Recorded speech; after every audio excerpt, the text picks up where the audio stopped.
What I refer to this session is effective dates and everything you want to know about it, but we're afraid to ask. There are several things that affect the effective dates.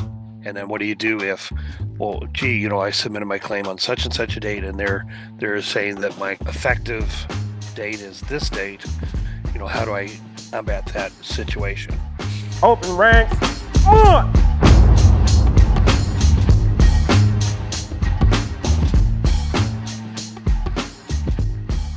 So the effective date is basically the date that is established for when a condition is service connected.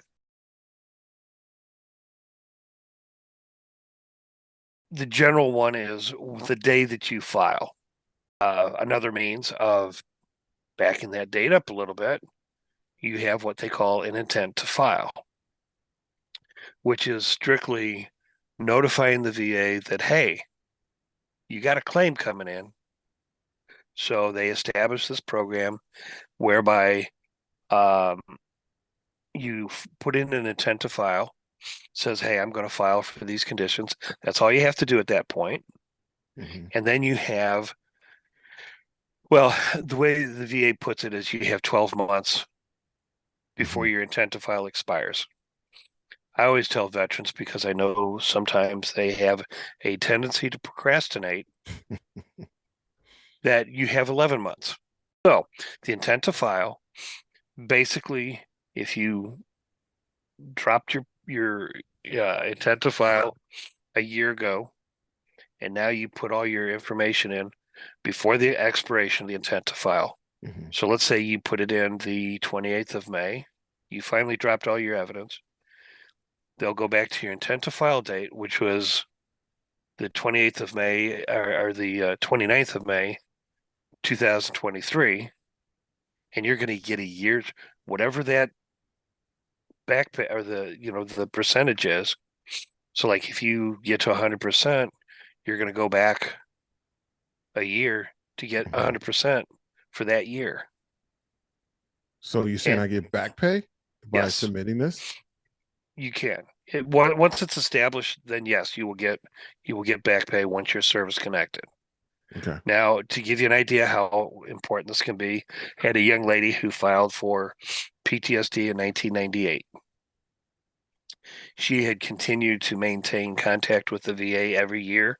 She had made several uh, appeals and what have you. This past September, she was granted 100% permanent total back to the effective date of 1998 and got a check for $545,000. Yeah. Got it. Now, along the way, what she found out was what evidence was accepted.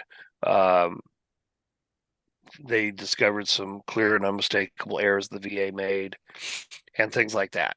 So there's a lot of factors that are involved, but the idea is that she didn't wait Mm-hmm.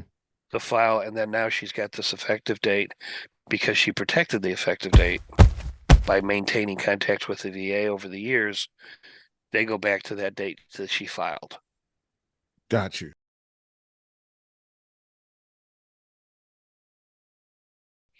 Now, there are some other programs that are effective that you should take advantage of.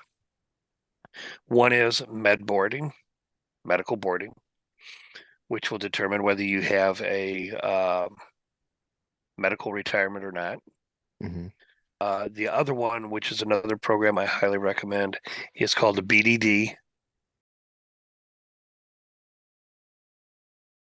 and that is a program that up to 180 days, so between 90 and 180 days, you can file for BDD and know exactly what you're going to be getting once you get out. Got you. So the thing with that is, with the med board and the BDD, you cannot file an intent to file date because basically being entered into the program is your intent to file. But your effective date won't start until you're actually out of service because you can't get VA pay and regular active duty pay.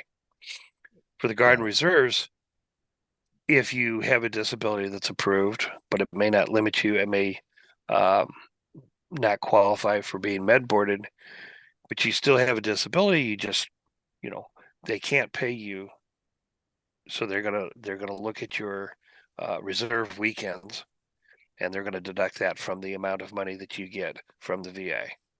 So let me recap if I can, just really quick. So are you saying then if I'm on active duty, the intent to file, I don't need to really submit the intent to file. I could, by me submitting a BDD claim or going through the medical board, that is the intent to Yes, file. Okay. And as a veteran, I have the ability to submit an intent to file. And by submitting that intent to file, I'm notifying the VA of my intentions to file a claim somewhere within 12 months. I think you said generally you should probably do it right, within 11 months, but 12 months. And then after that, if I submit an application for benefits and awarded service connection, then the VA will go back to the effective date of the date that was on my intent to file. Is that correct? correct.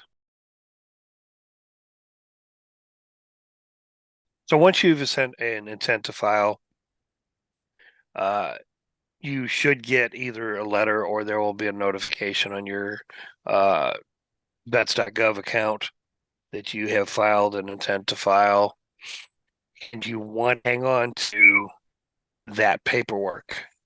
Mm, You want to, print off a copy, because if later on they make a mistake on the effective date, you have evidence to say, no, I filed on this date.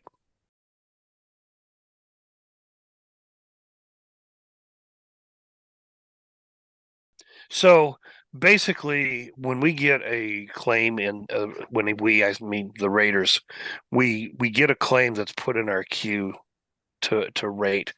We open it up and we look. There's a small box, and included in next to that box is there is an intent to file. It's mm, supposed to trigger us to uh, when we start looking at the effective dates, instead of looking at what you've uh, submitted, mhm, or the date that you submitted the evidence, like let's say a personal statement. mhm. Okay, I'm supposed to, instead of taking that date that you finally sent us a personal statement, I'm supposed to look at the intent to file and assign it accordingly.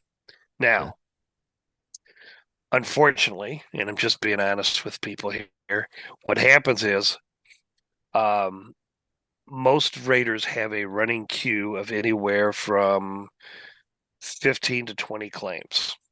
Mm, We have, um, so in the minute I get two of the claims off my queue and have processed them, the coach is going to send me two more, mm, and so it just keeps rolling and filling up.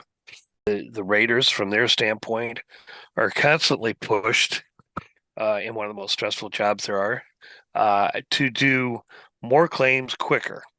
mm, And because our ability to maintain our job is predicated on the number of claims that we complete and do so accurately without errors, um, sometimes they cut corners. You're pouring through medical records, you're pouring through statements, you're pouring through all the other evidence that has been provided. Um, you know, the fact that here's a intent to file gets lost in the shuffle. Okay, not a mm, problem. That can be corrected, because what's going to happen is Um, Jerome submits a claim in January of 2023, mhm, and he gets all his evidence 11 months later. And when I'm doing his claim, I'm going to say, okay, he submitted this piece of evidence on um, December of 2023. mhm. Well, that's not the intent to file date. So you, as a veteran, you notice this and you go, hey, raters are human. They make mistakes. So what I'm going to do is I'm going to do a timeline. I'm going to say, okay, I'm requesting you to honor my intent to file date. Here's the information. I filed on this date. Here's a copy of the notice that I got that you had received my intent to file. I submitted my personal statement on December of 2023.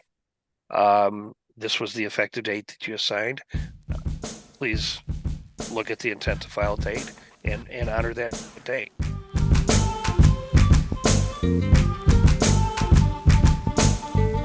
Close ranks, march!